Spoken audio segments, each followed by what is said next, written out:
13 سالہ بسما پر اس وقت اس کی ماں نے کالی چادر ڈال دی اور اسے حکم دیا کہ جرگے میں جانے کے لیے تیار ہو جائے۔ ہمیشہ کی طرح ان کے حکم کی تائید کرتے ہوئے بسما بغیر کسی مذمت اور وضاحت کی اٹھی اور ان کے ساتھ گاڑی میں آ کے بیٹھ گئی۔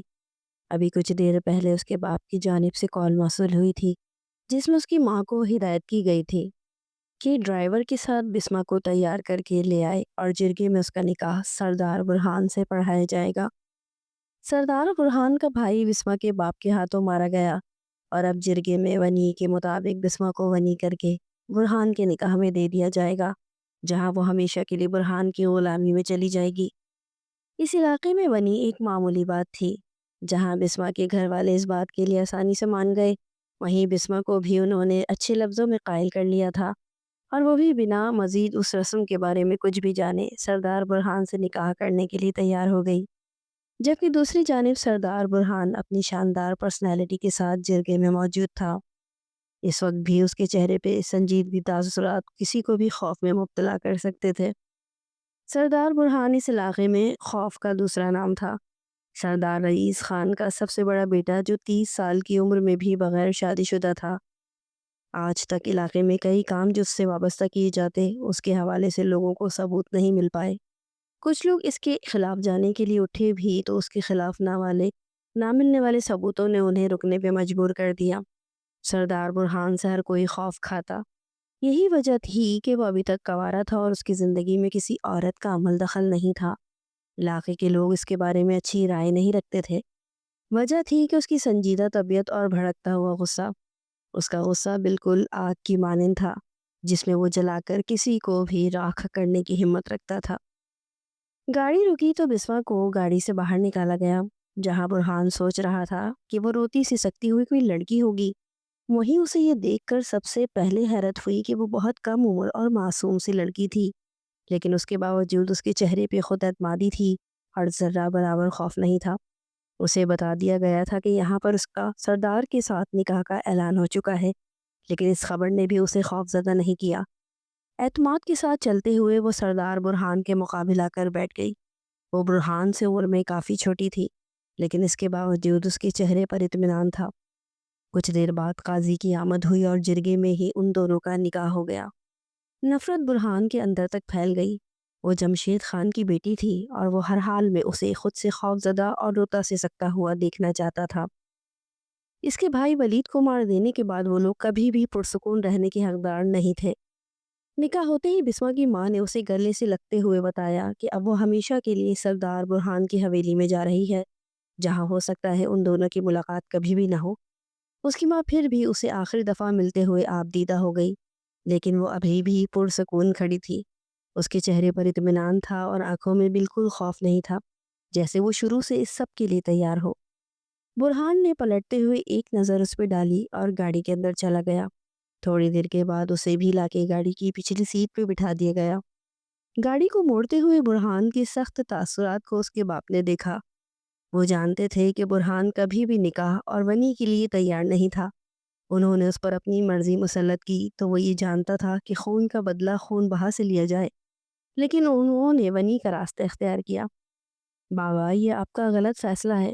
ہمیں ولید کے قتل کے بدلے جمشید خان کا سر چاہیے تھا، نہ کہ یہ لڑکی جسے ہم حویلی میں لے جاتے اور پال پوس کر اپنی ذمہ داری میں رکھتے۔ یہ تو بدلہ نہ ہوا۔ جبکہ وہ غصے سے پھنکارتے ہوئے برہان کو سن رہی تھی، اس وقت اس نے اپنی نظر کو اپنی کلائی میں موجود چوڑیوں میں جما رکھا تھا۔ ولید اس دنیا سے چلا گیا ہے اور اب کسی کو مارنے سے وہ واپس نہیں آئے گا۔ میں چاہتا ہوں اس بار بھی مر جانے سے بہتر ہے کہ جمشید خان بھی میری طرح اپنی اولاد کی جدائی میں تڑپ کے مرے۔ بابا، اس لڑکی کو میرے ساتھ ونی کر کے آپ نے حقیقت میں میرے ساتھ باندھ دیا ہے۔ اسے خود پہ غصہ آ رہا تھا۔ نہ جانے کیوں اسے یوں معلوم ہو رہا تھا جیسے وہ ایک بزدل مرد ہے۔ ونی قبائل کے درمیان ایک طاقتور رسم ہے، جانتے ہو، یہ موت سے زیادہ سخت ہے۔ یہ احساس ہی جمشید خان کے لیے تکلیف کا باعث بنتا رہے گا کہ اس کی بیٹی ہماری گرفت میں ہے۔ تم جو چاہو اس کے ساتھ کر سکتے ہو۔ تم اس کے حکمران بن چکے ہو اور اب وہ ساری زندگی جمشید خان کو نہیں مل پائے گی۔ وہ آپس میں یوں بات کر رہے تھے جیسے کہ وہ ان کے درمیان موجود ہی نہ ہو۔ یہ سوچتے ہوئے اس کی آنکھوں کے گوشے نم ہونے لگے۔ اس کے باپ نے نہ صرف ایک انسان کا خون کر دیا بلکہ اس کے بدلے پھر اپنی جان سے پیاری اور لاڈلی بیٹی کو ان کے حوالے کر دیا۔ یہ اذیت کم تھی اس کے لیے؟ برہان نے سنجیدگی کے ساتھ خاموشی اختیار کر لی۔ اس نے دل میں پختہ ارادہ کر لیا تھا کہ وہ اس لڑکی کو ہمیشہ اپنی قید میں رکھے گا اور جمشید خان لمحہ بلمحہ اس کی جدائی میں تڑپتا رہے گا۔ گاڑی حویلی کے اندر داخل ہوئی اور بسمہ دھڑکتے ہوئے دل کے ساتھ اس بڑی حویلی کو دیکھا۔ وہ جانتی تھی کہ یہاں پر اس کے ساتھ بہترین سلوک نہیں کیا جائے گا، لیکن اب یہ سب کچھ اس کا مقدر تھا اور اس نے تسلیم کر لیا تھا۔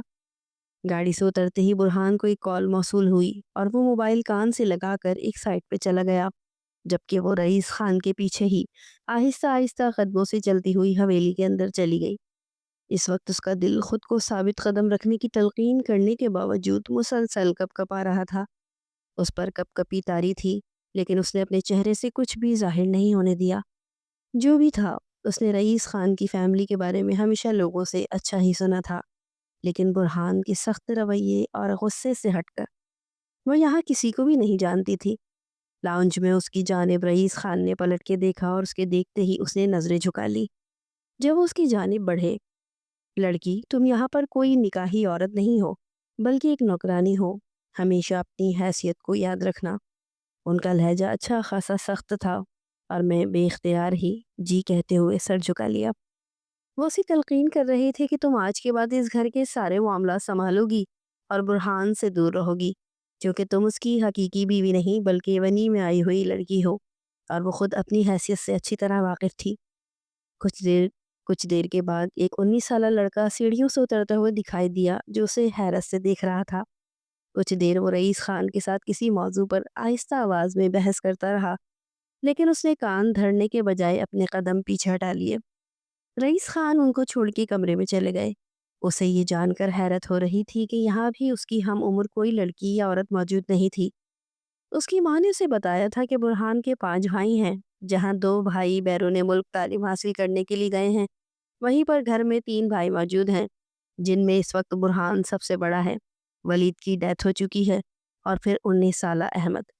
رئیس خان اندر چلے گئے۔ جب اسے اپنے اوپر نظروں کی تپش محسوس ہوئی تو اس نے نظریں اٹھا کے احمد کو دیکھا، جو شاطرانہ نظروں سے اسے گھور رہا تھا۔ پہلی بار اس کی دل کی دھڑکن بے ترتیبی سے تیز ہوئی۔ اس نے نہ جانے کس احساس کے تحت پلٹ کے برہان کو دیکھا، لیکن اس وقت ولید تیزی سے چلتے ہوئے اس کے قریب آیا اور اس کا ہاتھ سختی سے موڑتے ہوئے اسے اپنی جانب کھینچ لیا۔ تم یہاں میرے بھائی کے قاتل کی بیٹی بن کر آئی ہو، میں تمہیں بتاؤں گا کہ اصل سلوک تمہارے ساتھ کیا کیا جائے گا۔ پہلی بار بسمہ کا دل بے ترتیبی سے دھڑکا تھا اور اس کے چہرے پر خوف و ہراس پھیل گیا۔ ولید نے اسے گھسیٹتے ہوئے دیوار کے ساتھ لگا دیا اور وہ زور سے چیخ پڑی، میں تمہارے ساتھ وہ سب کروں گا کہ تمہارا باپ تمہیں دیکھتے ہی تڑپ کے مر جائے گا۔ وہ سختی سے اس کے بازو موڑے اسے دبوچے کھڑا تھا جب برہان اندر داخل ہوا اور اسے دیکھ کر سخت نظروں سے گھورنے لگا۔ احمد، یہ کیا حرکت ہے؟ چھوڑ دو اسے، برہان نے سخت لہجے میں کہا تو احمد نے اس کا ہاتھ چھوڑ دیا اور ساتھ ہی وہ حیرت سے برہان کو دیکھ رہا تھا۔ بھائی، یہ آپ کہہ رہے ہیں؟ آپ کس کی حمایت کر رہے ہیں؟ وہ حیرت زدہ لہجے میں کہتے ہوئے برہان کو دیکھ رہا تھا، جبکہ وہ لڑکی جلدی سے احمد سے دور برہان کے پیچھے جا کے کھڑی ہو گئی۔ وہ برہان سے بھی کافی فاصلے پہ تھی۔ یہ ونی ہو کر یہاں آئی ہے اور میں اس سے ہر حساب کتاب لینے کا حقدار ہوں، لیکن تم اس سے دور رہنا۔ برہان احمد کے ہر دھرم رویے کو اچھی طرح جانتا تھا، اسی لیے اسے پیار سے سمجھاتے ہوئے کہنے لگا۔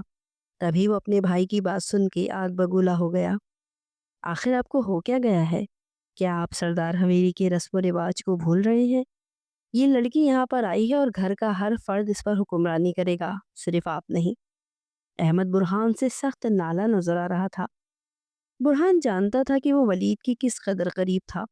حالانکہ ولید اور برہان دونوں جڑواں تھے، لیکن اس کے باوجود وہ برہان سے زیادہ ولید سے اٹیچ تھا، اور اس کی موت کا سب سے زیادہ افسوس بھی احمد کو تھا۔ کتنی ہی دیر دونوں احمد کمرے سے باہر ہی نہیں آیا، لیکن یہ سب کچھ غلط تھا اور وہ اس لڑکی کے ساتھ کرنے جا رہا تھا۔ اگر تمہیں اس لڑکی پر حکمران بننے کا اتنا ہی شوق تھا تو جرگے کے وقت کمرے سے باہر ہی نہیں آئے۔ برہان نے طنز کیا اور احمد اس کی بات سن کر مزید آگ بگولا ہو گیا۔ کہیں ایسا تو نہیں کہ آپ اسے اپنی بیوی مان کے بیٹھے ہیں؟ برہان کو معلوم ہو چکا تھا اس سے بحث کرنا بالکل بیکار ہے، اس لیے وہ کلثوم بیگم کی جانب مڑتے ہوئے انہیں دیکھنے لگا۔ امی آپ مجھ پر یقین رکھیں، میں آپ کے کھوئے ہوئے بیٹے کا ہر پل حساب لوں گا۔ انہوں نے ایک نظر اس سہمی ہوئی لڑکی کو دیکھا اور اس کے ذہن میں آج سے تقریباً 35 سال پہلے کا منظر دوڑ گیا۔ وہ بھی اس گھر میں رئیس خان کے ساتھ ونی ہو کر آئی تھی۔ پہلی بار انہیں اس لڑکی میں اپنی پرچھائی نظر آئی۔ وہ ٹوٹ چکی تھیں کیونکہ حویلی کے مکینوں نے انہیں توڑ دیا تھا۔ رئیس خان پہلے سے شادی شدہ تھے اور وہ شادی انہوں نے اپنی مرضی سے کی تھی۔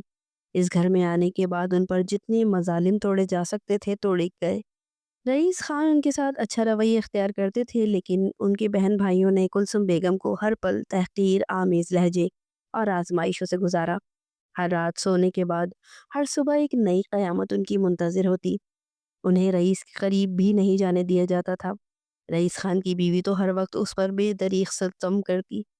ساری زندگی انہوں نے ظلم و ستم سہتے ہوئے گزار لی۔ جب رئیس خان کی بیوی ان کو ہمیشہ کے لیے چھوڑ کر گئی، تب وہ کچھ حد تک کلثوم بیگم کی جانب متوجہ ہوئے۔ سب سے پہلے 2 جڑواں بیٹے اور پھر یک کے بعد دیگرے 5 بیٹوں کی پیدائش کے بعد ہی انہیں اس حویلی میں وہ مرتبہ حاصل ہوا جو سرداروں کی بیوی کو حاصل ہوتا تھا۔ وہ بھی شاید اس لیے کیونکہ اب وہ 5 بیٹوں کی ماں تھی۔ مقدر نے اب آ کر ان سے ولید کو چھین لیا۔ اس لڑکی کو دیکھ کر ان کی آنکھوں کے گوشے نم ہونے لگے۔ میں آپ کے درد کو سمجھ سکتا ہوں، لیکن آپ کے سامنے میں اس لڑکی پر ہر لمحہ زندگی تنگ کروں گا، لیکن اس گھر میں کوئی اور حکمرانی نہیں کرے گا اس پر۔ احمد کو اپنے بھائی کی بات پر ذرا برابر یقین نہیں آیا۔ اسے 100% یقین تھا کہ اس کا بھائی مردوں کے سامنے مردانگی دکھاتا ہے، لیکن وہ جانتا تھا کہ وہ اس لڑکی کو کبھی کچھ نہیں کہہ پائے گا۔ میرا بیٹا اللہ کے حکم سے خدا کے پاس چلا گیا ہے۔ اگر تمہیں بدلہ لینا ہی تھا تو کسی مرد کے مد مقابلہ کے لیتے۔ ایک مظلوم سی کم عمر لڑکی پہ پہاڑ توڑ کر تم کون سے بدلے حاصل کرو گے؟ یہ سب کچھ بابا کی مرضی سے ہوا ہے۔ میں تو چاہتا تھا کہ کھڑی کھڑی جمشید خان کو ختم کر دوں، لیکن بابا نے ونی کا انتخاب کیا اور اس لڑکی کو میرے ساتھ باندھ دیا۔ میں نہیں چاہتی کہ تم اس لڑکی پہ بے وجہ ظلم و ستم کرو۔ بھلے ہی اسے اس کے باپ سے ملنے نہیں دیا جائے گا، لیکن پھر بھی اس کے ساتھ کوئی بھی جانوروں جیسا سلوک نہیں کرے گا۔ اپنی ماں کی بات سن کر جہاں اسے شرمندگی نے گھیر لیا، وہیں احمد تو ہتے سے اکھڑ گیا۔ وہ بکتا جھکتا اپنے کمرے میں چلا گیا۔ اسے یقین نہیں تھا کہ اس کی ماں اور اس کا بھائی اس حد تک اس لڑکی کا ساتھ دیتے ہوئے ولید کو بھول جائیں گے۔ برہان نے ملازمہ سے کہہ کر اسے ایک اسٹور نما کمرے میں منتقل کروا دیا اور اسے ہدایت کر دی کہ وہ آج کے بعد اسی کمرے میں رہے گی۔ اس کے علاوہ ملازمہ کے ساتھ مل کر وہ گھر کے سارے کام سر انجام دے گی۔ وہ کبھی بھی برہان کو خود سے منسلک نہ سمجھے، بلکہ وہ ونی میں آئی ہوئی ایک لڑکی ہے جس کی حیثیت صرف ایک ملازمہ کے برابر ہے۔ برہان خان نے اس پر واضح کر دیا تھا، اگرچہ اس کی ماں نے نرم دلی کی وجہ سے اس کے ساتھ بے جا ظلم اور سختی کرنے سے باز رہنے کا حکم دیا ہے، لیکن پھر بھی وہ اس کی ماں کے سامنے کم آئے۔ وہ نہیں چاہتا تھا کہ اس لڑکی کو دیکھ کر اس کی ماں کا غم پھر سے تازہ ہو جائے۔ یہ حقیقت تھی کہ وہ اس لڑکی سے دل سے نفرت کرتا تھا۔ اس حویلی میں ایسا کوئی قانون نہیں تھا جو شرعی قوانین کے خلاف ورزی کے تحت بنایا گیا تھا، اس لیے وہ یہی چاہتا تھا کہ مرد کی مردانگی کے بدلے مرد کے مد مقابل آ کر بدلہ لیا جائے، نہ کہ اس کی گھر کی کمزور عورتوں سے۔ اسے ہدایت کرتے ہوئے ملازمہ کے ساتھ بھیجنے کے بعد وہ احمد کے کمرے میں آ گیا۔ احمد اسے شدید غصے میں لگ رہا تھا۔ احمد، میں جانتا ہوں کہ تمہیں میری بات سے اختلاف ہے، لیکن میں ایک مظلوم عورت پر ہاتھ ڈالنے کی تمہیں اجازت نہیں دیتا۔ احمد نے پلٹ کے اسے دیکھا۔ بھائی، کیا ہو گیا ہے آپ کو؟ اس طرح کے لوگ جو دشمن کی تحویل میں آتے ہیں وہ بھی کسی عزت کے حقدار ہوتے ہیں، اور آپ یہ بات کیوں بھول رہے ہیں؟ برہان احمد کی حرکتوں سے اچھی طرح واقف تھا۔ آج تک گھر کی ملازمائیں بھی اس سے خوفزدہ رہتی۔ بظاہر وہ محض 19 سال کا تھا، لیکن غلط صحبت نے اسے کافی حد تک بگاڑ رکھا تھا۔ اور پھر سردار زادے کا جوش، وہ خود کو ہر ایک پر حکمران تصور کرتا۔ احمد، تم بات کو سمجھنے کی کوشش کرو۔ ونی میں ہی صحیح، لیکن میرا اس سے نکاح ہو چکا ہے۔ اس پر جو کچھ کروں گا میں خود کروں گا، لیکن تم میری موجودگی یا میری غیر موجودگی میں اس سے دور رہو گے۔ وہ اسے سمجھاتے ہوئے باہر چلا گیا، جبکہ احمد نفرت سے بند دروازے کو دیکھتا رہا۔ نہیں، میں ہر حال میں اس لڑکی تک رسائی حاصل کروں گا۔ وہ جمشید خان کی بیٹی ہے اور میں جمشید خان کو اس کی اوقات یاد دلا کے رہوں گا۔ اس نے نفرت سے دیکھتے ہوئے دل میں سوچا، ابھی برہان کے فیصلے کے خلاف جانا اس کے لیے ناممکن تھا۔ وہ جانتا تھا کہ برہان صرف اسے سمجھانے کے لیے اتنی محبت سے بات کر رہا ہے، ورنہ تو حویلی کا ہر مکین اس کے غصے سے اچھی طرح واقف تھا۔ اسٹور نما اندھیرے سے کمرے میں بیٹھتے ہوئے اس نے اپنے گھٹنوں میں ماتھا ٹکا دیا۔ مقدر نے اسے یہ دن بھی دکھانا تھا۔ اس کے بازو پر خراشیں آ چکی تھی کیونکہ احمد نے اسے جارحانہ سے انداز میں کھینچ کے دیوار سے لگا دیا۔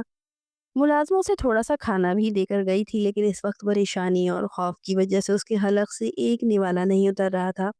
حالانکہ وہ دوپہر سے بھوکی تھی، اس وقت اسے کھانے کی شدید طلب تھی۔ جانے اس کے باپ نے اپنی جان بچانے کے لیے اسے کیوں غنی کر دیا، حالانکہ اس کا باپ اس سے بے حد محبت کرتا تھا۔ اس کی ماں بھی اسے بے دھڑک انجان لوگوں میں ہمیشہ کے لیے دے چکی تھی کہ اب ساری زندگی ایسے ہی گزر جائے گی۔ اس کی عمر صرف 13 سال تھی، لیکن ہر لڑکی کی طرح اس کی آنکھوں میں بھی خواب تھے۔ وہ اتنی معصوم نہیں تھی کہ جان نہ پاتی کہ وہ کس قید خانے میں آ چکی ہے، اور برہان اس کے سامنے وہ جتنی لاؤبالی اور بااعتماد بن لیتی تھی، لیکن حقیقت یہی تھی کہ وہ برہان سے خوف کھاتی تھی۔ وہ عمر میں اس سے کافی بڑا تھا اور ایک مضبوط پرسنالٹی رکھتا تھا۔ اس کے ماں باپ نے اسے ناز اور پیار سے پالا تھا، لیکن اب یہاں آ کر اس کے ساتھ جو رویہ اختیار کیا جاتا، اسے بے بسی سے وہ ساری عمر جھیلنا تھا۔ کلثوم بیگم کی باتوں اور انداز سے وہ کافی پرسکون تھی۔ اس کی جانب دیکھتے ہوئے اسے اندر ہی اندر شدید دکھ نے گھیر لیا تھا۔ وہ اپنے جوان بیٹی کے غم سے گزر رہی تھی، لیکن اس کے باوجود انہوں نے اس کے حق میں فیصلہ دے کر اپنی بیٹی کو بھی اس لڑکی کے ظلم و ستم سے باز رکھنے سے روکا۔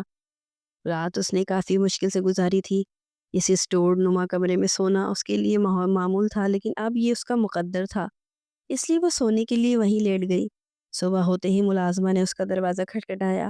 وہ جلدی سے اٹھ کے باہر آ گئی۔ حویلی میں سب کی جاگنے سے پہلے ناشتہ تیار ہوتا۔ ملازمہ نے اسے گھر کے تمام ضروری کام سمجھا دیا اور وہ خاموشی سے ان کاموں میں جٹ گئی۔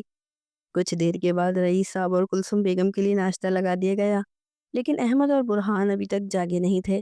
جب وہ لاؤنج کی صفائی کر رہی تھی، جب گھر میں ستارہ بیگم داخل ہوئیں۔ اندر آنے سے پہلے ہی وہ اسے دیکھ کے ٹھٹک گئی، لیکن وہ ستارہ بیگم کو ناسمجھی سے دیکھ رہی تھی، حالانکہ وہ ان کے متعلق کچھ نہیں جانتی تھی۔ تبھی ایک پل میں ستارہ بیگم آگے بڑھی اور اسے بالوں سے پکڑ کے جھنجھوڑنا شروع کر دیا۔ تم اس گھر میں اتنا پرسکون کیسے؟ تم لوگ میرا چاند سے زیادہ پیارا بیٹا کھا چکے ہو۔ ستارہ بیگم رئیس خان کی بہن تھی۔ رات ہی انہیں احمد نے کال کر کے بتا دیا تھا کہ ونی میں وہ لڑکی ان کے گھر موجود ہے۔ انہوں نے اپنے بھتیجوں کو ہمیشہ اپنے زیر اثر ہی رکھا۔ وہ اپنے بچاؤ کے لیے اپنی شال کو بار بار خود پہ لپیٹ رہی تھی، لیکن ستارہ بیگم جانوروں کی طرح اسے مار رہی تھی اور ساتھ ہی ساتھ چیختے ہوئے اس کی اوقات یاد دلا رہی تھی۔ کلثوم بیگم کے چہرے پہ ایک تاریک سایہ لہرا گیا، جبکہ رئیس صاحب بھی خاموش تھے۔ وہ کم سے کم اپنی بڑی بہن کے سامنے کچھ بھی کہنے سے آ رہی تھے۔ صبح حویلی میں بے ہنگم شور سننے کی وجہ سے برہان کی آنکھ کھلی۔ بدمزگی سے اس نے ادھر ادھر دیکھا، لیکن شور مسلسل آ رہا تھا۔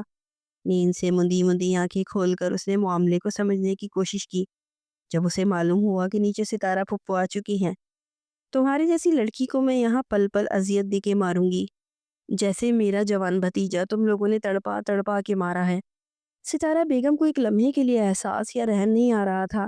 وہیں سیڑھیوں سے اترتا ہوا احمد بھی طنزیہ مسکراہٹ کے ساتھ اسے دیکھ رہا تھا۔ کلثوم بیگم نے ویل چیئر کو موڑ دیا۔ وہ اس سے زیادہ مزید نہیں دیکھ سکتی تھی اور نہ ہی ان کے معاملوں میں دخل اندازی کر سکتی تھی۔ وہ اپنے کمرے کی جانب چلی گئی۔ کمرے میں جاتے ہی انہوں نے اپنے کمرے کا دروازہ اچھے سے بند کر لیا۔ نہ جانے کیوں اس لڑکی کے ساتھ ظلم و ستم ہوتا دیکھ کے انہیں اپنی دبی ہوئی چیخوں کی آواز اپنے کانوں میں گونجتی ہوئی محسوس ہوتی۔ ستارہ آپا بس کریں اور رہنے دیں، رئیس خان نے کوفت زدہ لہجے میں اپنی بہن کو باز رکھنا چاہا اور ساتھ ہی انہوں نے اس لڑکی کو جانے کا حکم دے دیا۔ اپنی بہتی ہوئی آنکھوں کے ساتھ ٹوٹے پھوٹے وجود کو گھسیٹتے ہوئے، اس سے پہلے کہ وہ وہاں سے جاتی، سیڑھیوں سے برہان اترتا ہوا دکھائی دیا۔ یہ سب کیا ہو رہا ہے یہاں؟ اس کا لہجہ ہمیشہ سے روبدار تھا۔ وہی ہو رہا ہے جو تم سے نہیں ہو پایا۔ کل سے یہ لڑکی یہاں موجود ہے، لیکن نہ اس کی آنکھ میں آنسو ہے اور نہ ہی چہرے پہ پچھتاوا۔ وہ برہان کی جانب دیکھتے ہوئے بولی، پھپھو آپ انہیں کیا کہہ رہی ہیں؟ یہ تو خود دیوانے ہوئے پڑے ہیں۔ احمد نے مزید لقمہ دیا جب برہان نے سخت نظروں سے اسے گھورا۔ وہ جانتا تھا کہ اس گھر میں ستارہ بیگم کے ساتھ بحث کرنا کسی بھی طرح فائدہ مند نہیں ہے۔ وہ اس گھر سے جانے کے بعد بھی اس گھر پہ حکمرانی کرنا چاہتی تھی۔ تمہاری ماں نے تو اس لڑکی کی مظلومیت کے گن گا کے اپنا انتقام بھول جانا ہے، لیکن مجھے تم سے یہ امید نہیں تھی برہان۔ انہوں نے ایک بار پھر برہان کی جانب دیکھا۔ یاد رکھنا میں تمہیں کبھی بھی نہیں بخشوں گی۔ میں نے اپنے جان سے پیارا بھتیجا کھویا ہے اور تم یہاں پر ساری زندگی سے پچھتاوے کے ساتھ مر جاؤ گی کہ تم بنی ہو کر آئی ہو۔ انہوں نے بات کرتے ہوئے ایک بار پھر بسما کو گھسیٹ لیا، جو وہ کسی کٹی ہوئی ڈالی کی طرح ان کے ساتھ گھسیٹتی چلی گئی، جبکہ برہان یہ سب کچھ دیکھ کر تیزی سے آگے بڑھا اور بسما کا بازو تھام لیا۔ بس کر دے پھپھو، ان سب باتوں سے ولید واپس نہیں آ جائے گا۔ میں سوچ بھی نہیں سکتی تھی برہان کہ تم اتنے کمزور مرد ثابت ہوگی کہ ایک عورت کی نزاکت کے ہاتھوں تم اپنے بھائی کا بدلہ بھول جاؤ گے۔ انہوں نے ڈائریکٹ برہان کی مردانگی پہ چوٹ کی، جب اس کے چہرے کی رنگت بے انتہا سرخ ہو چکی تھی۔ میں صرف ایک عورت کی عزت اور نزاکت پر رحم کھا رہا ہوں، اپنے بھائی کی موت کو نہیں بھولا۔ اس کے سخت لہجے پہ ستارہ بیگم خاموش ہو گئی جب اس نے پلٹ کے احمد کی جانب دیکھا۔ رئیس صاحب خاموشی سے یہ ساری کارروائی دیکھ رہے تھے۔ اگر تمہیں حکمرانی کرنے کا اتنا ہی شوق تھا تو اس روز باہر نکل کر اسے اپنے نکاح میں لے کے حکمران بن جاتے، نہ کہ عورت کی طرح منہ چھپا کے کمرے میں پڑے رہتے۔ یہ دوسری بار تھا جب وہ حویلی کے مکینوں پر خصوصی طور پر احمد سے بدمزگی کر رہا تھا۔ اسے یقین نہیں تھا کہ حویلی میں لانے کے بعد وہ ناپسندیدہ لڑکی کی وجہ سے اتنی مشکلات میں پھنس جائے گا۔ آخر اسے ضرورت ہی کیا تھی اس وقت جرگے کا فیصلہ ماننے کی؟ ضروری ہے کہ اسے ساری زندگی مار پیٹ کر یہ احساس دلایا جائے کہ وہ ونی کی گئی ہے؟ اسے قید خانے میں آنے کے بعد اسے ویسے ہی ہر پل یہ احساس ہوتا رہے گا کہ وہ ونی میں آئی ہوئی لڑکی ہے جس کسی کی زندگی میں کوئی اہمیت نہیں۔ کمرے میں آ کر نہ چاہتے ہوئے بھی اس کی نظروں کے سامنے بسما کا روتا ہوا سرخ چہرہ گھوم گیا۔ اسے حقیقت میں افسوس ہوا تھا اس لڑکی پر۔ یہ سچ تھا کہ برہان نے آج تک ہمیشہ جذبات میں آ کے ہی فیصلہ کیا۔ اس نے کبھی بھی خود کے ساتھ غلط کرنے والوں کو نہیں بخشا تھا، لیکن یہ ہم معاملہ صرف اور صرف ایک عورت کا تھا، اور اس نے سوچ لیا تھا کہ وہ ایک عورت کی عزت کو بچانے کے لیے کسی بھی حد تک جائے گا۔ وہ پورا دن ستارہ بیگم اس پر قہر ڈھاتی رہیں۔ اگلے کئی دن سکون سے گزر گئے۔ نہ احمد کی جانب سے کچھ غلط کیا گیا اور نہ حویلی میں مکمل خاموشی چھاری رہی۔ ستارہ بیگم واپس چلی گئی اور ان کے ساتھ ان کا سخت لہجہ اور غصہ بھی۔ برہان کام کے سلسلے میں مصروف تھا، وہ اکثر اس کے سامنے کم ہی آتا یا پھر وہ نظر انداز کیے رکھتا۔ اس روز سب کے چلے جانے کے بعد وہ ہمت کرتے ہوئے کلثوم بیگم کے کمرے میں چلی گئی۔ نہ جانے کیوں اس کا دل کلثوم بیگم کی جانب ہمکتا تھا۔ اس کی دیکھ بھال کے لیے گھر میں ملازمہ موجود تھی، لیکن وہ چاہتی تھی کہ وہ ان کی دیکھ بھال خود کرے۔ اس لیے اس روز ان کے کمرے میں چلی گئی جب کلثوم بیگم بیڈ پہ لیٹی ہوئی تھی۔ سب سے پہلے گھٹنوں کا درد اور پھر کچھ ایسے مسائل پیدا ہوئے جس کی وجہ سے وہ اپنے پیروں پر زیادہ تر چل پھر نہیں پاتی تھی۔ وہ سلام کرتے ہوئے کمرے میں داخل ہوئی جب کلثوم بیگم نے ایک سنجیدہ نظر اس پر ڈالی، اور تبھی بسما کا سارا اعتماد جھاگ کی طرح بیٹھ گیا۔ کہیں اس نے آ کر غلطی تو نہیں کر دی؟ نہ جانے کلثوم بیگم اس کے ساتھ کیسا سلوک اختیار کرتی۔ اگر آپ کہیں تو میں آپ کے پاؤں دبا دوں، اس نے لڑکھڑاتے ہوئے لہجے میں پوچھا، تو کلثوم بیگم نے سر اس بات میں ہلا دیا۔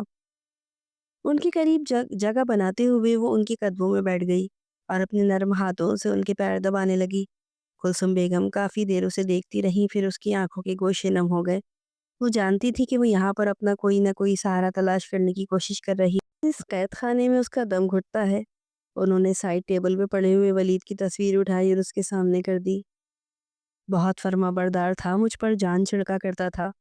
ولید کی تصویر کو دیکھتے ہوئے وہ بتا رہی تھی اور ان کی آنکھوں سے آنسو گر رہے تھے۔ بسما کو ولید کا مسکراتا ہوا چہرہ دیکھ کر کافی افسوس ہوا۔ اس سب میں اس کا کوئی قصور نہیں تھا، لیکن اس کے باوجود اسے شرمندگی نے گھیر لیا۔ اس کا باپ تمام عمر ایک عیاش طبیعت کا مالک رہا۔ اس کی ماں اس کے باپ سے بے پناہ محبت کرتی تھی، اس لیے اس کے ہر گناہ کو پس پشت ڈال کر اس کی پشت پناہی کرتی رہی۔ اپنی ہر دھرم طبیعت کی وجہ سے اب صرف اپنی ساکھ کو قائم رکھنے کے لیے اس نے اپنی بیٹی کو بھی ونی کر دیا، حالانکہ وہ اپنی بیٹی سے بے پناہ محبت کرتا تھا۔ وہ تو جانتی ہی نہیں تھی اس روز کیا ہوا تھا۔ اس کا باپ صرف ایک رات پہلے فارم ہاؤس رکنے کے لیے چلا گیا تھا، پھر اس نے وہاں سے شکار پہ جانے کا فیصلہ کیا۔ تبھی دوسرے روز وہ خبر ان کے گھر آئی کہ ان کے باپ کی بندوق سے نکلی ہوئی گولی ولید خان کی جان لینے کا باعث بن چکی ہے۔ خان حویلی میں کوہرام برپا تھا۔ ان کا جوان بیٹا موت کے منہ میں چلا گیا۔ سب سے زیادہ رحم زدہ تھیں کلثوم بیگم، جن کا کل سرمایہ صرف ان کی اولاد تھی، اور ان کا بیٹا عین جوانی میں ان سے ہمیشہ کے لیے جدا ہو گیا۔ بھلے ہی وقت قدرت میں انہیں 5 بیٹوں سے نوازا تھا، لیکن اولاد کے معاملے میں ماں ہر ایک کے لیے ایک جیسی ہوتی ہے۔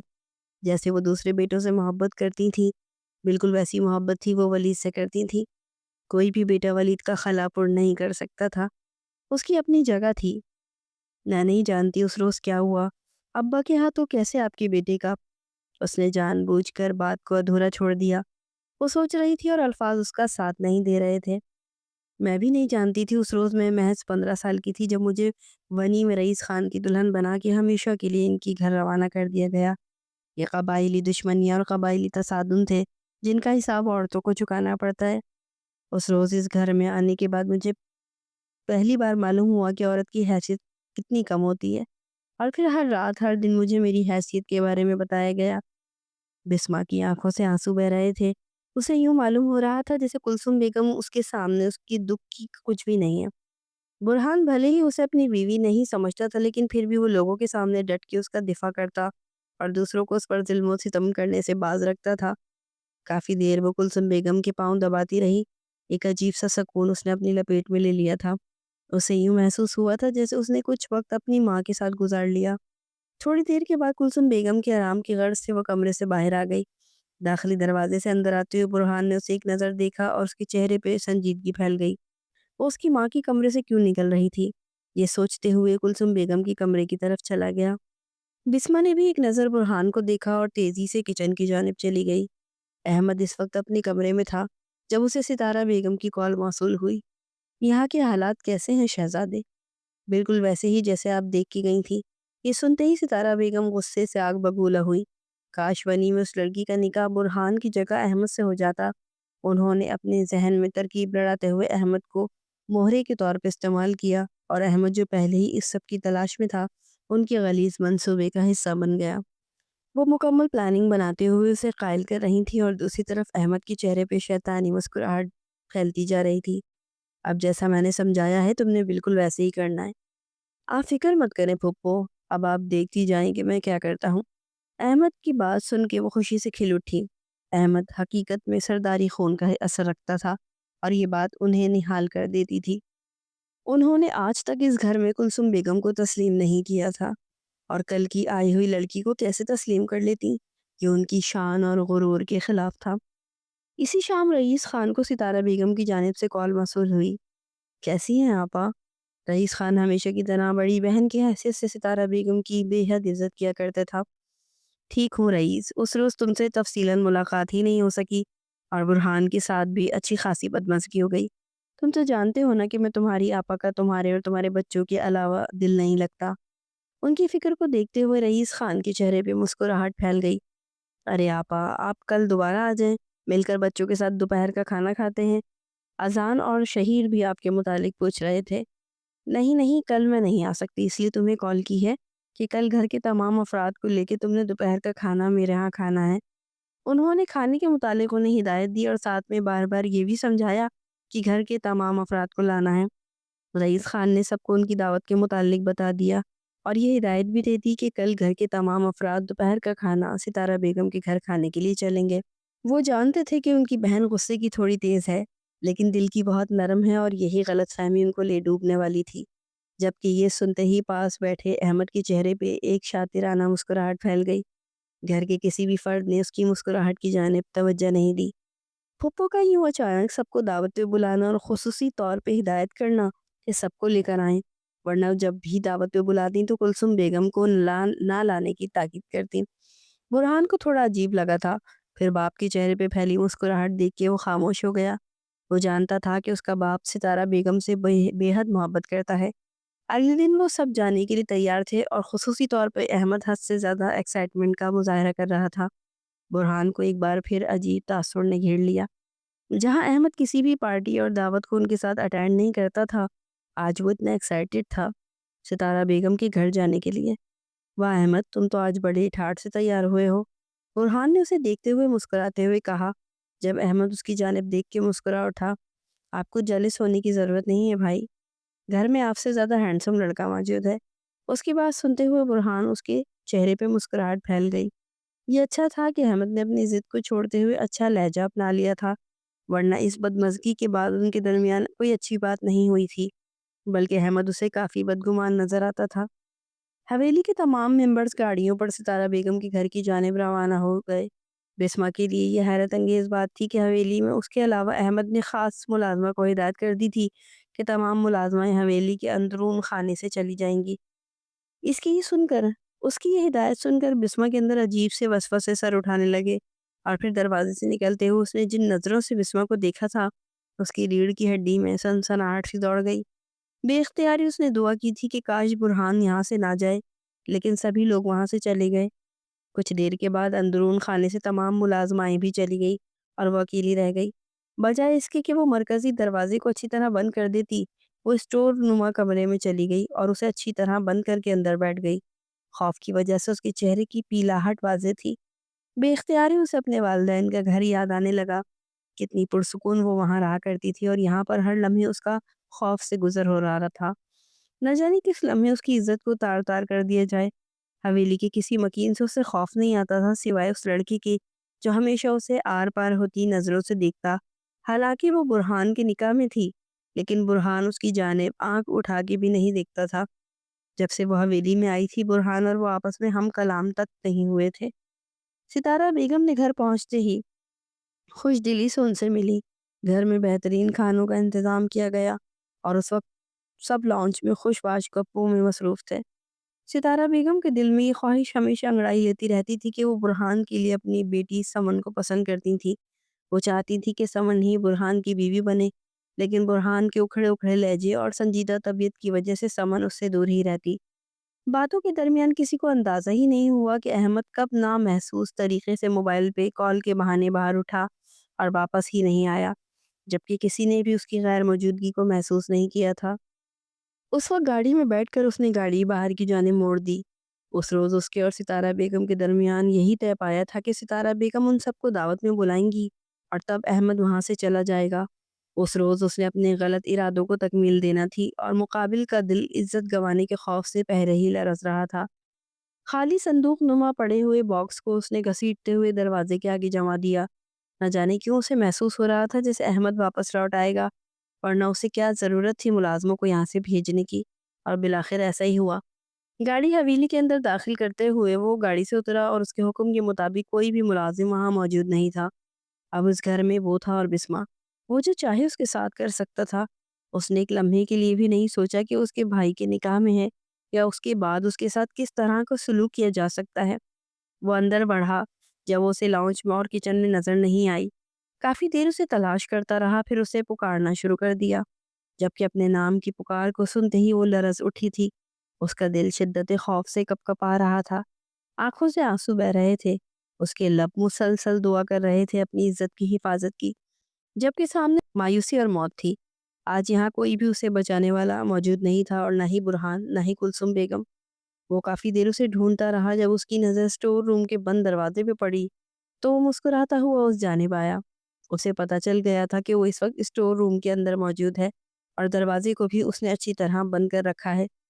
اس نے دروازہ کھٹکھٹایا اور ساتھ ہی بسمہ کو باہر آنے کا حکم دیا، جبکہ وہ خاموشی سے اندر بیٹھی رہی۔ وہ کبھی بھی دروازہ نہیں کھول سکتی تھی۔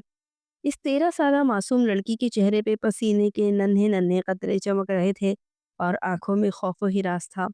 میں تمہیں آخری بار کہہ رہا ہوں، دروازہ کھولو ورنہ میں دروازہ توڑ دوں گا۔ احمد کی چنگھاڑتی ہوئی آواز اس کی سماعتوں سے ٹکرائی تو وہ مزید خوفزدہ ہو گئی۔ خدا کے لیے یہاں سے چلے جائیں، وہ روتے ہوئے آہستہ آواز میں کپ کپا کے بولی، جبکہ مقابل پر اس کا کوئی اثر نہیں ہوا تھا۔ کچھ دیر کے لیے مکمل خاموشی چھا گئی۔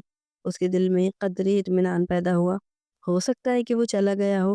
تبھی اسٹور روم کی کھڑکی پہ زوردار طریقے سے دستک ہوئی، اور اس نے پلٹ کے دیکھا۔ اسٹور روم کی کھڑکی پر کنڈی لگانا وہ بھول چکی تھی۔ اسے اپنی حماقت کا احساس ہوا۔ اس سے پہلے کہ وہ آگے بڑھتے ہوئے اسے اچھی طرح بند کر دیتی یا ہمت کا مظاہرہ کرتی، جب وہ کھڑکی سے کودتے ہوئے اندر داخل ہوا۔ بسمہ خوف سے اٹھتے ہوئے ایک کونے میں دبک کے بیٹھ گئی۔ اس کے ہاتھ اور پاؤں کانپ رہے تھے۔ وہ سوچ بھی نہیں سکتی تھی کہ اس کے ساتھ یہ سب کچھ ہوگا، جبکہ احمد مسکراتی ہوئی نظروں سے اسے دیکھتے ہوئے اس کی جانب قدم بڑھانے لگا۔ بسمہ نے اس کے سامنے ہاتھ جوڑ دیے۔ خدا کے واسطے مجھے چھوڑ دیں، مجھے جانے دیں یہاں سے۔ اس نے واپسی کے لیے قدم اٹھائے، جب احمد نے اسے بازو سے پکڑتے ہوئے جھنجھوڑ ڈالا۔ ونی میں آئی ہوئی لڑکیوں کی عزت نہیں ہوتی، آج میں تمہیں تمہاری حیثیت کی بارے میں بتاؤں گا۔ وہ اس کے قدم جانب بڑھ رہا تھا، جبکہ وہ اپنے بازو چھڑاتے ہوئے اسے خود سے دور دھکیل رہی تھی۔ خدا کے لیے مجھے چھوڑ دیں، اور پھر وہ اس کے ساتھ ہی اس نے برہان کو پکارنا شروع کر دیا۔ آج پہلی بار خوف کے شدید عالم میں اس نے برہان کو آواز دی تھی۔ اس کی اس حرکت پر احمد کا کہا بلند ہوا، آج تو تم جسے مرضی بلاؤ کوئی بھی تمہاری مدد کے لیے نہیں آئے گا، میں مکمل انتظام کے ساتھ آیا ہوں۔ احمد نے اسے اپنے قریب گھسیٹا اور اسے بری طرح اس کے کپڑوں کو نوچنے لگا۔ اس کی قمیض جگہ جگہ سے پھٹ چکی تھی۔ وہ بھرپور مذمت کر رہی تھی لیکن اس کے باوجود وہ خود کو بچا نہیں پا رہی تھی۔ بالآخر وہی ہو رہا تھا جس کا اسے خوف تھا۔ اس نے تو سوچا تھا کہ یہاں کر اس کی عزت محفوظ ہے، لیکن اب وہ عزت بھی گوا رہی تھی۔ مجھے چھوڑ دیں، مجھے جانے دیں، یہاں سے میں مر جاؤں گی، وہ مسلسل منت سماجت کر رہی تھی جب اس نے بے دردی سے اسے بالوں سے پکڑ کے فرش پہ گرا دیا۔ وہ مکمل طور پر اس پر حاوی ہو رہا تھا۔ اس کے چہرے پر، اس کے جسم پر وہ جا بجا نشانات چھوڑ رہا تھا۔ اس کے کپڑے مکمل طور پہ پھٹ چکے تھے اور وہ اس کے سامنے بے پردہ تھی۔ ایک معصوم سے بدلے کی آگ میں وہ خدا کے خوف کو بھول چکا تھا۔ وہ روتی رہی اور سسک سسک کے اپنی عزت کی بھیک مانگتی رہی اور وہ اسے درندوں کی طرح نوچتا رہا۔ آخر اس نے اس 13 سالہ بچی کو بری طرح نوچ ڈالا اور اپنی ہوس میں جاننے بغیر کسی خوف کے یہاں سے نکل کے باہر چلا گیا۔ یہ اس کا حق بنتا تھا، وہ ونی میں آئی ہوئی لڑکی تھی اور جب تک اسے اپنی حیثیت یاد نہیں کروائی جاتی اسے کیسے یاد رہتا۔ دوسری جانب کافی دیر ہو چکی تھی اور برہان نے نوٹ کیا تھا کہ احمد یہاں پر موجود نہیں تھا۔ ایک انجان سا وسوسہ اس کے دل میں پھیلنے لگا۔ اس نے احمد کے متعلق پوچھا تو سب نے لا علمی کا اظہار کیا، جبکہ پھپھو مسلسل اس کی توجہ دوسری جانب مبذول کروانے کی کوشش کر رہی تھی۔ اس نے موبائل نکالا اور احمد کے نمبر پہ لگاتار کالز کی، لیکن ایک بھی کال اٹینڈ نہیں کی گئی۔ اس نے گھر میں موجود گارڈز کو کال کی تو اس نے بتایا کہ احمد صاحب کی گاڑی ابھی ابھی یہاں سے نکلی ہے۔ برہان کو حقیقت میں اب اس سب کے متعلق اندیشے نے گھیر لیا تھا۔ وہ جلدی سے اٹھا اور سب کے پوچھنے کے باوجود تیز قدموں سے باہر نکل آیا۔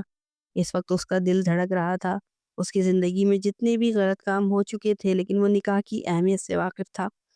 نکاح ونی میں ہی صحیح، لیکن وہ اس کی عزت تھی، اس پر حکمران اور نگران تھا، اس کی حفاظت اس پہ فرض تھی۔ اگر احمد نے کچھ اس طرح کی حرکت کی تو وہ اسے اور خود کو کبھی معاف نہیں کرے گا۔ وہ ابھی بھی مسلسل احمد کے نمبر پہ کال کر رہا تھا، لیکن احمد ایک کال اٹینڈ نہیں کر رہا تھا۔ ستارہ بیگم نے رئیس صاحب کو اس کے وہاں سے چلے جانے پر اچھی خاصی سنا ڈالی۔ وہ بھی پریشانی سے کھانا کھانے کے بعد وہاں سے نہیں اٹھ پائے اور کلثوم بیگم کو لے کے وہاں سے نکل آئے، جبکہ برہان ریش ڈرائیونگ کرتے ہوئے اس وقت گھر کی جانب رواں دواں تھا۔ حویلی میں گاڑی کھڑی کرتے ہی وہ جلدی سے گاڑی سے اتر کے حویلی کے اندر داخل ہوا اور اسے یہ جان کے حیرت ہوئی کہ حویلی میں کوئی بھی ملازمہ موجود نہیں تھی۔ رحمت الدین، اس نے پرانے ملازم کو بلند آواز میں پکارا تو وہ بوتل کے جن کی طرح اس کے سامنے حاضر ہو گیا۔ اندرون خانے کی ساری ملازمائیں کدھر ہے؟ اس کا لہجہ پہلی بار کانپ رہا تھا۔ سرکار، اندرون خانے کی سارے ملازموں کو احمد صاحب چھٹی دے کے گئے تھے اور اس وقت ان کے سر پہ حقیقت میں پہاڑ ٹوٹ پڑا۔ وہ جلدی سے الٹے قدموں چلتا ہوا اسٹور روم کی جانب آیا جس کا دروازہ ابھی بھی سختی سے بند تھا۔ اس نے دروازے کو پیچھے دھکیلتے ہوئے اسے پکارنا شروع کر دیا، دروازہ کھولو لڑکی، کیا تم اندر ہو؟ شدت جذبات سے اس کی اپنی آواز کانپ رہی تھی۔ آج وہ 30 سالہ مرد بری طرح ہارا ہوا تھا۔ ایسا نہیں تھا کہ اسے اس لڑکی سے دلی لگاؤ تھا، بلکہ آج اس کی موجودگی اور نگرانی میں ایک لڑکی پامال ہو چکی تھی۔ اس نے شدت سے دعا کی تھی کہ اس کا یہ اندیشہ سچ ثابت نہ ہو۔ دروازے پہ دستک دیتا رہا جبکہ وہ اپنی پامال وجود لیے اندر بیٹھی تھی۔ شدت سے روتے ہوئے اس کا دل چاہ رہا تھا کہ وہ خود کو ختم کر لے۔ کتنی ہی دیر وہ بے یقینی سے اس کونے میں دبک کے خوف کھاتی رہی۔ وہ لڑکی جس نے محض 13 سال کی عمر میں اپنی عزت کو کھو دیا، وہ بھی ایک ایسے شخص کے ہاتھوں جو کہ اس کا شوہر کا حقیقی بھائی تھا۔ اس روز اس کے باپ نے اسے ونی کیا تو وہ خاموشی سے ان کا حکم مان کے اس قید خانے میں آ گئی اور پھر یہاں بھی وہ ہر ظلم و ستم برداشت کرتے ہوئے رو رہی تھی۔ اس وقت باہر سے آتی ہوئی آواز برہان کی تھی، لیکن اب اس کے آنے کا کیا فائدہ جب اپنی عزت مکمل طور پہ کھو چکی تھی۔ دروازہ کھولو لڑکی، میں باہر ہوں، دروازہ کھولو۔ لیکن وہ ابھی بھی اپنی جگہ سے مٹ کے بیٹھی تھی، نہ ہی اس سے اٹھ کر چلا گیا اور نہ ہی وہ دروازہ کھولنے کے لیے اٹھی۔ کبیر برہان نے سختی سے دروازہ دھکیلنا شروع کر دیا۔ وہ سیدھا سا دروازہ لڑکھڑاتے ہوئے دھکیلا جا رہا تھا۔ تبھی وہ بامشکل اٹھی اور آگے بڑھتے ہوئے اس نے دروازہ کھول دیا۔ برہان جلدی سے اندر داخل ہوا اور بے یقینی سے اسے دیکھنے لگا۔ اس کے چہرے کے اڑے ہوئے رنگ اور جگہ جگہ خراشیوں سے الگ ہی کہانی سنا رہی تھی، وہ کہانی جسے وہ سننا نہیں چاہتا تھا۔ اور اسی وقت کلثوم بیگم کے ساتھ رئیس خان بھی اس گھر میں داخل ہوئے۔ جب انہیں ملازم نے بتایا کہ برہان اسٹور روم میں ہے، نہ جانے کیا ہوا تھا، وہ برہان کے پیچھے آیا اور اس لڑکی کو اس حالت میں دیکھ کے رئیس خان بھی حیران و پریشان اسے دیکھ رہے تھے۔ بسمہ بس شدت سے رو رہی تھی اور وہ بے یقینی سے اس کے ادھڑے ہوئے وجود کو دیکھ رہا تھا۔ کیا ہوا ہے تمہارے ساتھ؟ اس کی آواز اتنی چنگاڑ زیادہ تھی کہ خان حویلی کے در و دیوار دہل کے رہ گئے۔ آپ کے بھائی نے یہ سب کچھ؟ لڑکھڑاہٹ میں اس سے زیادہ سے بول ہی نہیں پائی۔ اس کا پورا وجود کپ کپا رہا تھا۔ اسے یوں محسوس ہو رہا تھا جیسے وہ ابھی گر کے مر جائے گی۔ برہان نے سختی سے آنکھیں میچ لیں اور رئیس صاحب بھی حیرت سے اسے دیکھتے رہ گئے، جبکہ کلثوم بیگم نے دہلتے ہوئے دل پہ ہاتھ رکھ لیا کہ کیا اس حویلی میں اب یہی ہونا باقی تھا۔ اس کی آنکھوں سے لگاتار آنسو گر رہے تھے۔ انہوں نے کبھی نہیں سوچا تھا کہ اس کا بیٹا اس حد تک گر جائے گا۔ پچھتاوے کی زد میں آیا ہوا برہان کچھ بھی بولنے کے قابل نہیں رہا تھا، جبکہ سامنے موجود لڑکی خوف سے بیٹھتی چلی گئی۔ بابا، میں یقین بھی نہیں کر سکتا کہ احمد اس حد تک گر جائے گا۔ میں اسے زندہ نہیں چھوڑوں گا۔ یہ احمد کی بدقسمتی تھی یا بہادری؟ جب اسی وقت گیراج میں اس کی گاڑی رکی اور گاڑی سے نکلتے ہی وہ حویلی کی جانب اندر چلا آیا۔ اس وقت اسے اندازہ نہیں تھا کہ اس کے اس عمل پر اس طرح کا رد عمل پیش کیا جائے گا۔ تبھی وہ اندر آیا اور اندر آتے ہوئے دیکھ کر ہی رئیس خان نے اسے بلند آواز سے پکارا تھا۔ اس کے قدم وہیں جم گئے اور وہ مڑ کے باپ کو دیکھنے لگا۔ 1 منٹ سے پہلے تم یہاں سے ہمارے سامنے کھڑے ہو۔ آج تک رئیس خان نے اسے اس لہجے میں بات نہیں کی تھی۔ قدم قدم چلتا ہوا اس کے نزدیک آ گیا۔ تبھی اس نے ایک نظر برہان کے سرخ چہرے پر اور پھر سامنے کھڑی ہوئی لڑکی پر ڈالی۔ یہ معاملہ ہرگز اتنا بڑا نہیں تھا جتنے اس فیملی کے ممبرز سے بڑھا رہے تھے۔ برہان نے آگے بڑھ کے اسے گریبان سے پکڑا اور پے در پہ مک کے اس کے منہ پہ مارتا چلا گیا۔ برہان کی سخت جسامت کے آگے وہ کچھ بھی زیادہ نہیں تھا۔ ایک پل میں ہی برہان نے اسے زیر کر دیا تھا۔ تبھی اس نے گن نکالی اور اس کے ماتھے پہ لگا دی۔ کلثوم بیگم کی تو آنکھیں بے یقینی سے پھٹی کی پھٹی رہ گئیں۔ آخر ان کے بیٹے کس حد تک جانے والے تھے؟ نہیں، خدا کے لیے برہان ایسا مت کرنا۔ وہ ماں تھی، بالآخر خود پر ضبط کے باوجود چیخ پڑی، اور اس کی چیخ سنتے ہی برہان نے صرف اور صرف اپنی ماں کا احساس کرتے ہوئے گن پیچھے ہٹا لی۔ احمد تو بے یقینی سے اپنے بھائی کو دیکھ رہا تھا جس نے مار مار کے اس کے چہرے کا حلیہ بگاڑ دیا تھا۔ آپ اتنے نامرد ہو چکے ہیں، میں نے سوچا بھی نہیں تھا کہ ایک لڑکی کے اپنے بھائی پہ ہاتھ اٹھائیں گے۔ اس نے خون تھوکتے ہوئے ایک نظر برہان کو دیکھا، پھر سخت نظروں سے سامنے حق تک سی بیٹھی ہوئی لڑکی کو۔ بند کرو اپنی زبان ورنہ میں تمہاری زبان کاٹ لوں گا۔ یہ لڑکی صرف لڑکی نہیں، تمہارے بھائی کی عزت تھی اور اس کے نکاح میں تھی، چاہے ونی ہی صحیح، لیکن تم اس قدر غیر شرعی کاموں پر اتر آؤ گے، زنا کرو گے، وہ بھی اپنی بھابھی کے ساتھ۔ آپ اسے مانتے ہوں گے اپنی بیوی، لیکن میں اسے کبھی بھی بھابھی نہیں مانتا، اور میں نے جو کچھ کیا وہ ٹھیک کیا تھا۔ برہان کے سامنے اس کی چلتی ہوئی زبان پہ جہاں کلثوم بیگم حیرت سے اسے دیکھ رہی تھی، وہی رئیس خان بھی آج حقیقت میں پچھتا رہے تھے۔ ونی کی رسم کے وقت ان کے ذہن میں خیال نہیں آیا تھا کہ وہ اس لڑکی پہ پہاڑ توڑ دیں گے اور ظلم و ستم کا نشانہ بنائیں گے۔ انہوں نے صرف یہی سوچا تھا کہ وہ جمشید خان کو اس کی سزا دیں گے۔ جس طرح وہ بیٹی کی جدائی میں تڑپ رہے ہیں، اسی طرح جمشید خان بھی اپنی بیٹی کی جدائی میں تڑپے گا۔ مگر وہ یہ نہیں جانتے تھے کہ یہاں آنے کے بعد ایک ایسا فعل سر انجام دیا جائے گا جس کے بارے میں وہ کبھی سوچ بھی نہیں سکتے تھے۔ تمہیں ہر حال میں اس کی سزا بھگتنا ہوگی۔ وہ احمد کو دیکھتا ہوا آگے بڑھ کر بسمہ کو سہارا دے کے کھڑا کرنے لگا اور پھر اسے ساتھ لے جا کے اپنے کمرے میں بٹھا دیا۔ تبھی اس نے ملازمہ کو حکم دیا کہ اسے پہننے کے لیے کپڑے دیے جائیں اور ہر لمحہ اس کے ساتھ رہ کے اس کی حفاظت کی جائے۔ اب اس آسائش اور فکر کی ضرورت نہیں تھی۔ اب اس کی عزت لوٹی جا چکی تھی جو کسی صورت بھی واپس آنے والی نہیں تھی۔ رو رو کر اب اس کی آنکھیں جلنے لگی تھی۔ رئیس خان نے حکم دے دیا تھا کہ احمد کو اسی حویلی کے اندر پورے 80 کوڑے مارے جائیں گے، کیونکہ شرعی لحاظ سے اس مرد کی یہی سزا ہے جو غلط فعل سر انجام دے۔ احمد نے ہر ممکن کوشش کی کہ اپنی پھپھو کی بھی مدد لی۔ ستارہ بیگم نے تو حویلی میں آتے ہی جنجال ڈال دیا تھا۔ وہ کسی صورت بھی احمد کو یہ سزا نہیں دلوانا چاہتی تھی۔ جب برہان نے انہیں سختی سے ٹوکتے ہوئے کہہ دیا تھا کہ یہ سب کچھ کیا دھرا آپ کا ہی ہے، آپ نے ہی احمد کے ذہن میں یہ گند بھرا ہے جو آج اس حد تک گری ہوئی حرکت کر چکا ہے۔ وہ یہ میرے بھائی کا گھر ہے اور یہاں پر وہی ہوگا جو میں چاہوں گی۔ وہ چیختے ہوئے برہان کی طرف لپکی، جب رئیس احمد خان کے جملوں نے انہیں وہیں ساکت کر دیا۔ نہیں آپا، اب اس گھر میں آپ کی مرضی نہیں چلے گی۔ اب یہاں پر وہی ہوگا جو میں چاہوں گا۔ میں نے بہت سن لیا آپ کی اور دوسروں کی۔ جو غلطی کرے گا وہ اس کی سزا بھی بھگتے گا۔ کلثوم بیگم بس خاموش تھی۔ وہ خاموشی سے اپنے کمرے میں چلی گئی۔ جو کچھ ہو رہا تھا وہ ان کے لیے ناقابل برداشت تھا۔ بسمہ کو کسی چیز کی فکر نہیں تھی۔ اسے بس خوف نے اس قدر جکڑ لیا تھا کہ اس نے پھر پلٹ کے نہیں دیکھا۔ اس کے باپ کے کانوں تک یہ خبر پہنچی، وہ کس قدر پچھتایا یا پھر حویلی میں اس کو مجرم کو کیا سزا سنائی گئی۔ جو ملازمہ اس کی حفاظت کے لیے مامور تھی، وہ دن رات اس کی حفاظت کرتی۔ اسے پین کلر دیتی۔ اس وقت بھی وہ شدید بخار میں پھک رہی تھی۔ برہان تو خود اس کے ساتھ نظریں ملانے کے قابل نہیں سمجھتا تھا۔ بابا آخر آپ ایسا کیسے کر سکتے ہیں؟ ایک غیر لڑکی کی وجہ سے آپ میرے لیے اس سزا کا انتخاب کریں گے؟ وہ باپ کو دیکھتے ہوئے پھٹ پڑا۔ اسے یقین نہیں تھا کہ اس کا باپ اور بھائی اس حد تک جائیں گے۔ تم جانتے ہو تم نے غلطی نہیں گناہ کیا ہے۔ اگر یہ محض غلطی ہوتی تو میں تمہارے لیے سب سے پہلے معافی کا انتخاب کرتا، لیکن ہر گناہ کی سزا ہوتی ہے، اور خصوصاً اس گناہ کی تم ایک لڑکی کی عزت کو داغدار کر دیا ہے۔ اس کی کسی بھی مذمت کو خاطر میں نہیں لایا گیا، اور اس روز حقیقت میں برہان کی موجودگی میں ہی رئیس خان نے خود لان میں اسے کھینچتے ہوئے لے جا کے اپنے سامنے پورے 80 کوڑے لگوائے۔ ہر شخص نے اس روز رئیس خان کے انصاف کو دیکھا تھا۔ اس کی دردناک چیخوں کی آواز حویلی کی در و دیوار کو ہلا رہی تھی۔